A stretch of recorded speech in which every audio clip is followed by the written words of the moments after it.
ফুটো। হ্যাঁ বল। এই চোদ্দার মালের দোকানটা ভাঙতো। আজ থেকে লেওরা এই পাড়ায় কোনো দেশি মাল বিক্রি হবে না, ইংলিশ হবে ইংলিশ। এই কি হয়েছে রে? এই গাড় মেরেছে। এই কি ফুটো, তুই এখানে কি করছিস?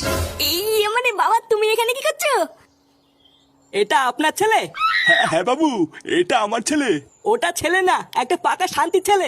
আপনি একটু আগে এসে বললেন আপনার বাড়িতে খুব অভাব, আপনার নাকি একটা কাজের দরকার। আর আপনার ছেলে আমার দোকান থেকে বাকিতে মাল খেয়ে খেয়ে 1600 টাকা বাকি করে বসে আছে। তাই কালকে যেই বাকিতে মাল দেয়নি, এখন বালছে ক্লাবের পল্টুকে নিয়ে এসছে আমার দোকান ভাঙার জন্য। কি রে শুনে বাচ্চা, এগুলো আমি কি শুনছি? এই মানে বাবা ঝন্টু মিথ্যে কথা বলছে। আমি এমন কিছু করিনি। আমি তো মালই খাই না। ঝন্টু সব বানিয়ে বানিয়ে বলছে। কি হয়েছে? ঝন্টু সব বানিয়ে বানিয়ে বলছে? শুয়োরের বাচ্চা, এদিকে সংসার চলছে না, মা বাবা ছেলে বউ সব না খেয়ে মরছে, আর তুই এদিকে গাড় ফাটিয়ে ফুর্তি করে বেড়াচ্ছিস। শান্তির ছেলে, আজ তোর মতন অজার ছেলের গলায় পাড়া মেরে আমি মেরেই ফেলবো।